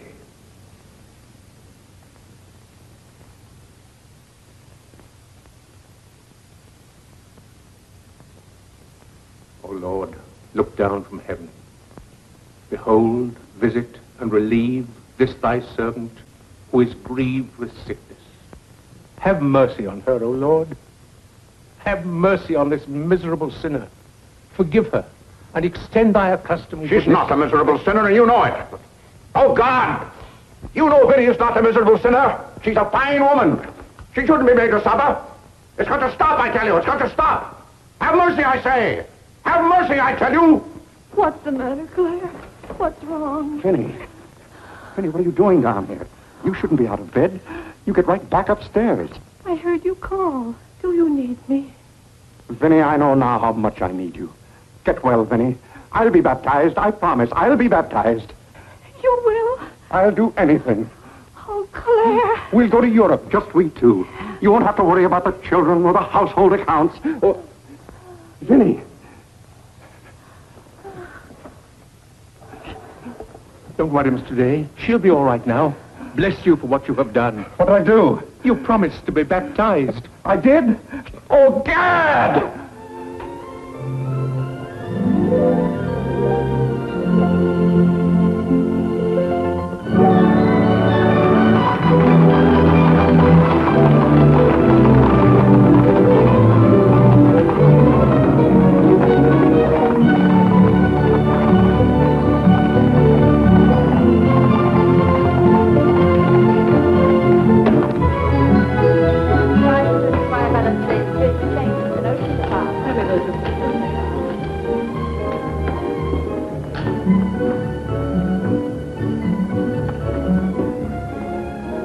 Isn't it drafty here, Mother? Shall I get your coat, Mother? The No, doctor said thank you. mustn't take cold. I'm quite comfortable, thank you. Come on now, let's stay together. Holland, don't you get lost again.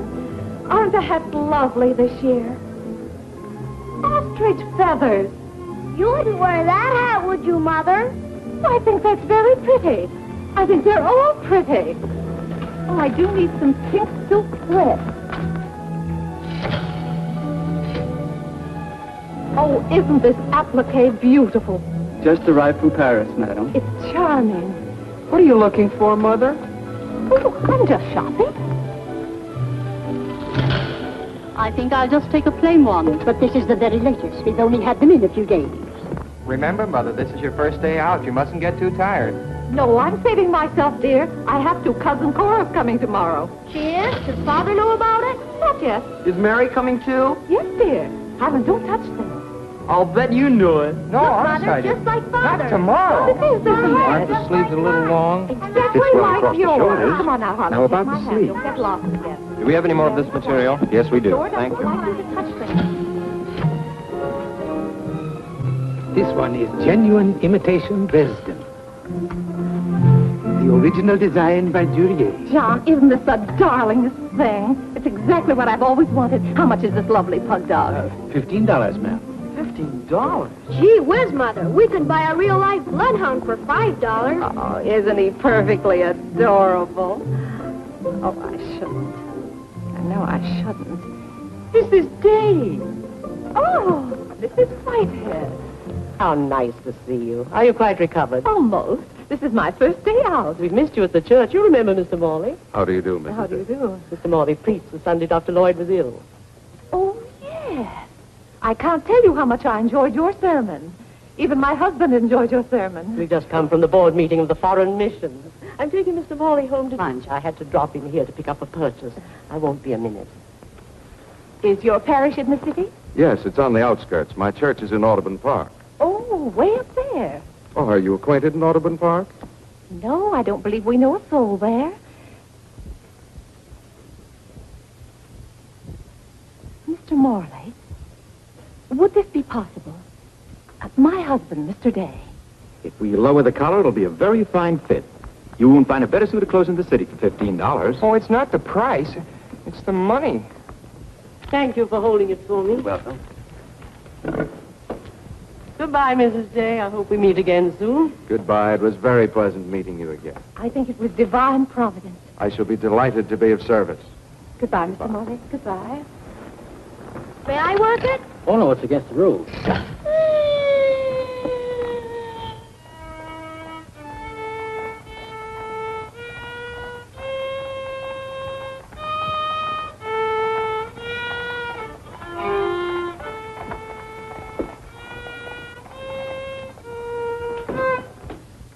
Hello.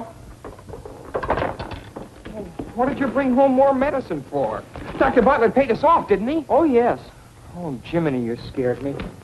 I've got to take $15 right down to McCreary's. I bought a suit there this morning, and I said I'd have the money this afternoon. Gee, that's too bad. What's too bad? Well, you see, Clarence... What? Dr. Bartlett paid us off in medicine. Oh, God! Well, he thanked us, too, for our services to mankind. But my suit, I've got to have it tomorrow. And besides, they're making the alterations. I've got to have $15. Maybe you could offer them 15 bottles of medicine. Oh, they wouldn't take it. McCreary's don't sell medicine. Father! Vinnie, I'm home. Good afternoon, sir. How's your mother, Clarence? Oh, the ride this morning did her a lot of good. She'll be well enough to go to church with us next Sunday. Ah, fine. Father, have you noticed I haven't been kneeling down in church lately? Don't let your mother catch you at it. Then I have to have a new suit of clothes right away. That doesn't make sense. But I can't do anything in your clothes that you wouldn't do. Well, if my old clothes make you behave yourself, I don't think you want to wear anything else. Oh, no, you're you and I'm me. I want to be myself. I mean, suppose I should want to kneel down in front of a girl. Why, in heaven's name, should you want to do a thing like that? Well, I've got to propose to a girl sometime. Clarence. Well, not right away, but for $15 I can get a good suit of clothes. Clarence, you're beginning to talk as crazy as you... Hello, Vinnie. You're feeling better today, huh? Much better, thank you, Claire. You don't have to hurry home from the office every day like this. With business the way it is, there's no use going to the office at all. Yes, you do look better, Vinnie. What did you do today? Well, I got a carriage and took the boy for a ride, and we stopped in at McCreary. And, oh, Claire, I've the most wonderful news for you. Who do you think I met? Mr. Morley. Morley? Never heard of him. Remember that nice young minister who substituted for Dr. Lloyd one Sunday? Oh, yes. Bright young fellow. Preached a good, sensible sermon. Short one, too. Ought to be more ministers like him. Well, Claire, his parish is in Audubon Park. You know, way up above Harlem. Nobody knows you up there. You'll be perfectly safe. Safe? Vinnie, what the devil are you talking about? I've gone all over everything with Mr. Morley, and he's agreed to baptize you. Oh, he has. The young whippersnapper. Very nice of him. We can go up there any morning. We don't even have to make an appointment. Who said I was going to be baptized at all? Why, Claire, you did. Now, Vinnie. You gave me your promise, your sacred promise. You said I'll be baptized. I promise I'll be baptized. Well, what if I did? Claire! Oh, weren't you a man of your word? Vinnie, we all thought you were dying. So naturally I said that to cheer you up. As a matter of fact, the doctor told me that's what cured you. So it seems to me pretty ungrateful of you to press this matter any further. My being well has nothing to do with it. You gave me your word. You gave the Lord your word. And you're going to march yourself up to Mr. Morley's church some morning before you go to the office and be christened. If you think for 1 minute... What in the name of heaven is that? If you think I'm going to let you add the sin of breaking your solemn and sacred promise... I demand to know what that repulsive object is. It's perfectly plain what it is. It's a pug dog. What is it doing in this house? I wanted it and I thought it. You spent good money for that? Claire, don't try to change the subject. How much did you pay for that atrocity? I didn't pay anything for it. I charged it. Charged it, I might have known. How much was it? $15. $15? For that eyesore? Don't you call this lovely work of art an eyesore? It will look beautiful sitting on a red cushion by the fireplace in the living room. If that sits in the living room, I won't. Furthermore, I don't even want it in the same house with me. Get it out of here. Claire, you're not going to get out of this room until you set a date for your baptism. I'll tell you one thing. I'll never be baptized as long as that hideous monstrosity is in this house. All right. All right. Clarence. That pug dog goes back this afternoon, and he's christened first thing in the morning. You heard him, didn't you, Clarence? You heard him say that he'd be baptized as soon as I got this pug dog out of the house. You hurry right back to McCreary's with it, and be sure they credit us with $15. Oh, Mother, while we were at McCreary's, I happened to see a suit I'd like very much, and the suit was only $15. Well, Clarence, I'm afraid your suit will have to wait until after I get your father christened. Well, no, I meant that since the suit cost just the same as the pug dog, if I exchange the pug dog for the suit... Why, yes. Then the suit wouldn't cost your father anything. Why, how bright of you, Clarence, to think of that. I'd better start right away before McCreary's closes. Yes. Now, let's see. If we're going to take your father all the way to Audubon Park... Clarence, on your way back, you stop at the livery stable and tell them to have a cab here at 8 o'clock tomorrow morning. Mother, a cab? Do you think you ought to? We can't walk all the way to Audubon Park. But you know what a cab does to Father. This is a very important occasion. All right. Get one of their best cabs, the kind they use at funerals. Well, those cost $2 an hour, and if Father gets mad... Well, if your father starts to argue in the morning, you remember. Oh, he agreed to it. We both heard him.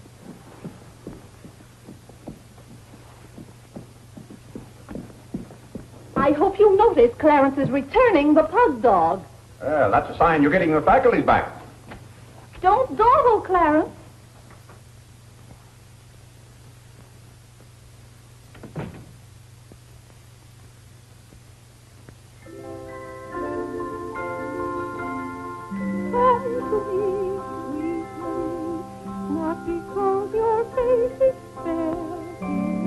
Vinnie, it's good to hear you singing again. But your smile so pure and sweet makes my happiness complete. Makes me falter at your feet, sweet Marie. Oh, on the way uptown, I stopped in at Tiffany's and bought you a little something.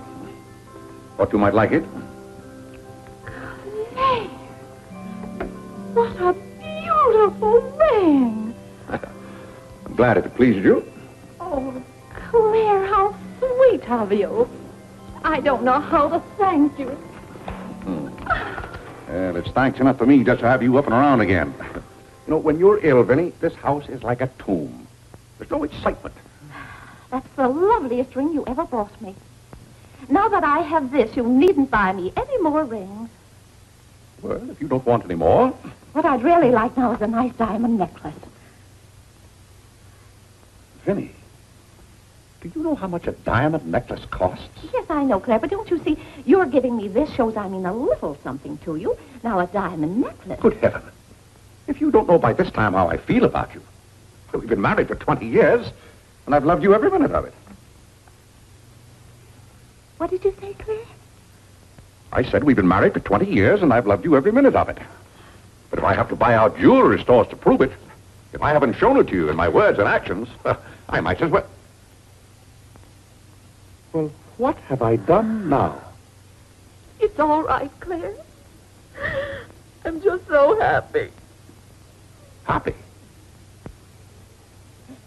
You said you loved me. That beautiful ring. That's something else I didn't expect. Oh, Claire, I love surprises. Well, that's another thing I've never understood about you, Vinnie. Now, I like to know what to expect. Then I'm prepared to meet it. Yes, I know, Claire, but life would be pretty dull if we always knew what was coming. Well, it's certainly not dull around here.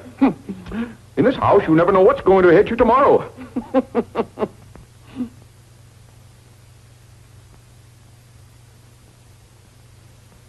Every daisy in the dell knows my secret, knows it well, and yet I dare not tell thee, sweet Marie,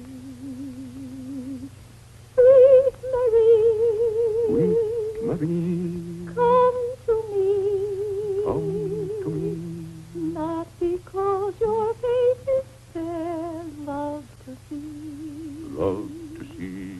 Every daisy in the dell knows my secret, knows it well, and yet I dare not tell. Sweet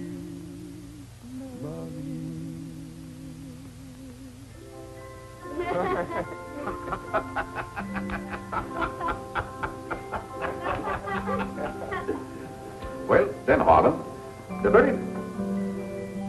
Who are you? What's your name? Margaret, sir.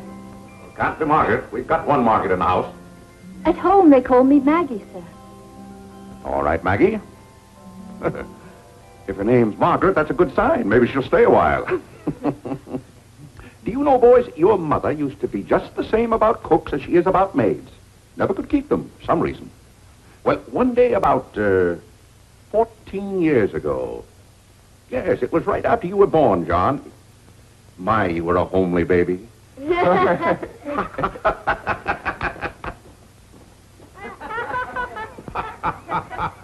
Thank you, Margaret. Good morning, boys. Good morning, Good morning, Mother. Good morning, Claire. Boy, Vinnie. Why, you look as though you were dressed for a wedding. Do I, dear? Yes. Have a good night. Yes, thank you, Claire. Sit down, Vinnie. Sit down, boys. Oh, thank you, Clarence. Well, seems to me everyone's all dressed up this morning. What's on the program for this fine day? Well, this afternoon, May Lewis's mother is giving a party for everyone in May's dancing class. Harlan's going to that. I don't want to go, Mama. Harlan, don't you want to go to a party and get ice cream and cake? May Lewis always tries to kiss me. When you get a little older, you won't object to girls wanting to kiss you. Will he, Clarence?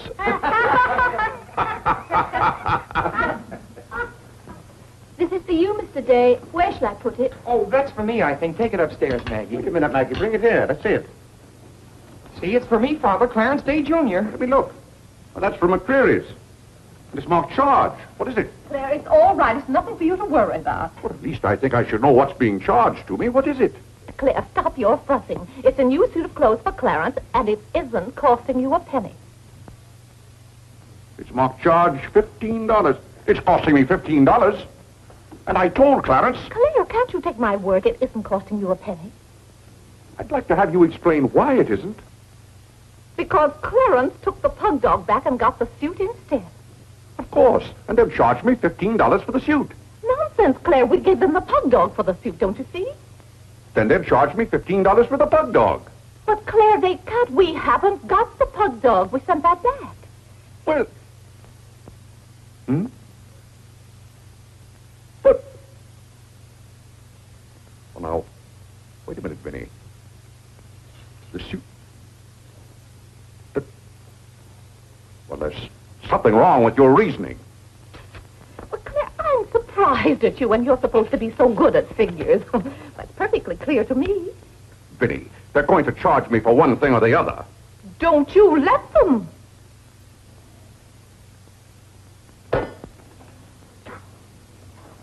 McCreary's aren't giving away suits and they aren't giving away pug dogs. Why, it should be clear to a child that if Clarence sent the pug dog back, they... What? I will not have that botanical freak in this room.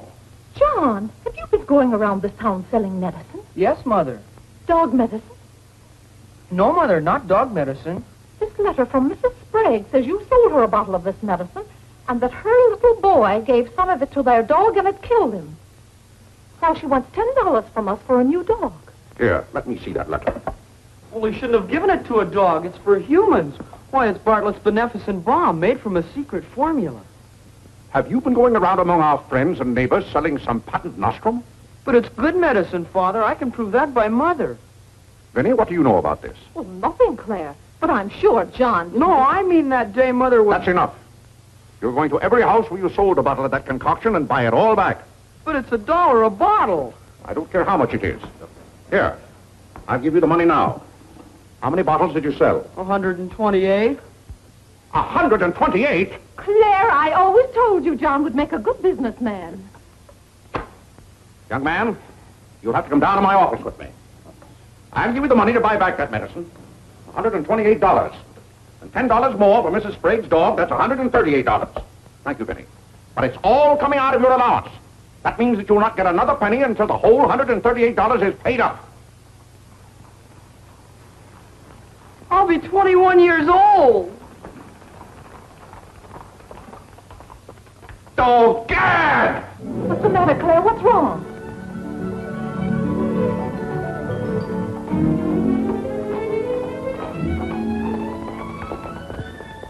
Those gypsies are back. Don't anyone answer the door. They're moving in on us again, bag and baggage. I won't have it, I tell you. I won't have it. Now, Claire. Don't let them in. Claire, hush up. They'll hear you. Tell them to get back in that cab and drive right on to Ohio. As if we could turn our own relatives away. But they're extravagant enough to take cabs when horse cars run right by our door. And now you be quiet and behave yourself. John, come help with the baggage. Why did they always have to pounce on us without any warning? Cora, Mary. Well, it's so good to have you back again. How are you, Vinnie? We've been so worried about you. Oh, I'm fine now. Did you have fun in Springfield? Was it? John. My, you're still growing. Thank you, Cousin John, Cora. go get the baggage. There's Whitney. How are you, darling? Fine, thank you. And little Harlow. Have you been a good boy? No. Claire, the girls are here. Cousin Claire, here we are again. My, it's so nice to be back. How did you miss the day? How do you do? Come and sit down and have some breakfast with us. Oh, we had breakfast at the depot. Well, we've practically finished ours. I haven't finished my breakfast. Well, then sit down, Claire. Come and have a cup of coffee anyway. Oh, Mary, thank you, sit over Vinnie. there. Cora, Maggie, clear those places. My, this seems so natural. Claire, don't let your kippers get cold. Maggie, serve some coffee. Yes. Oh, where's Clarence? He must be upstairs moving his things so you can have his room again. Oh, Vinnie, we can't stay overnight. Grandpa Ebbets has been sailing very fast, and that's why I have to hurry back. We're leaving on the 5 o'clock train this afternoon. Well, Cora, it certainly is good to see you again.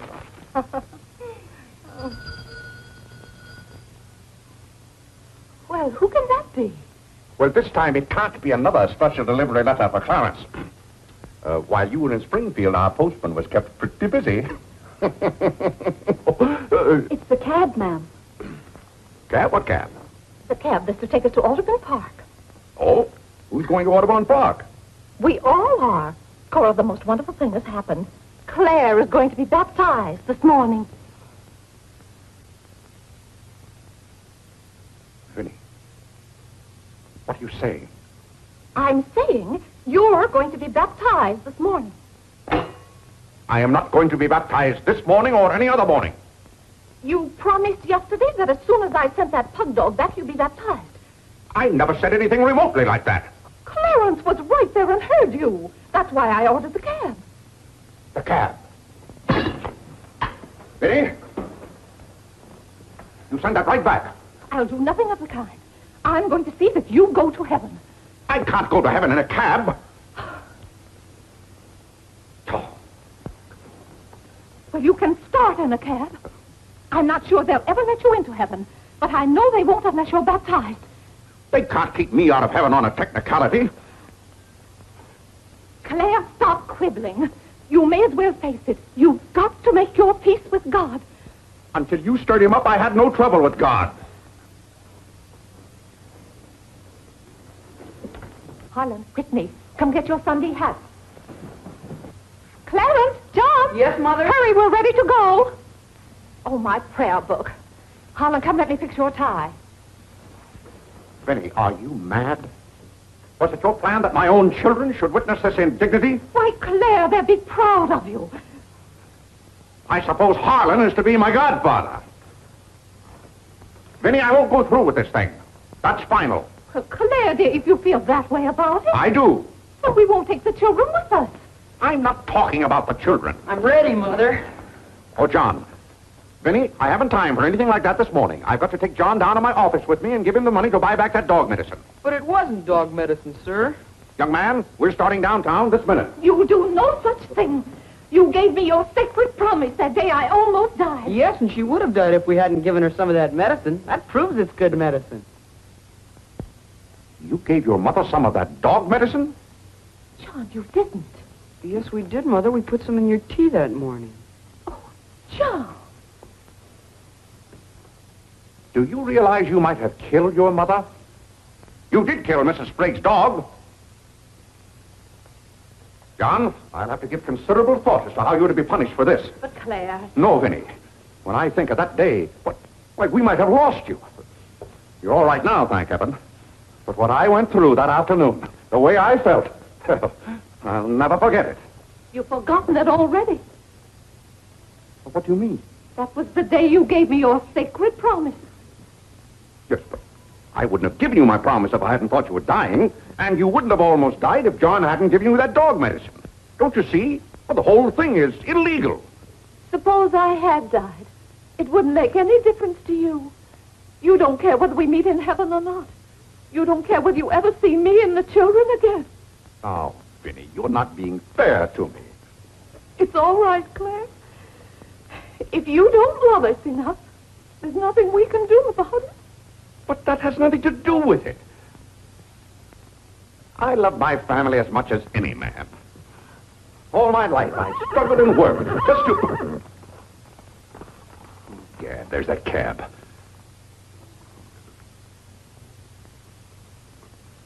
Vinnie, you're not well enough to go all the way to Audubon. Oh, I'm well enough if we ride.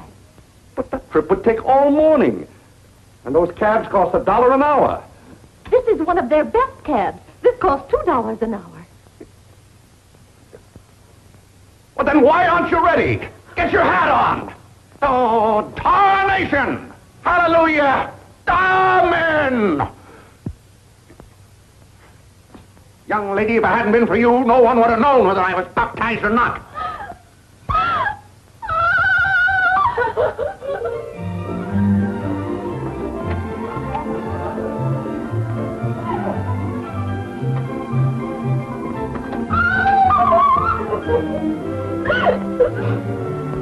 Oh, Gad! Good morning, Mr. Day. You're going to the office? No. I'm going to be baptized.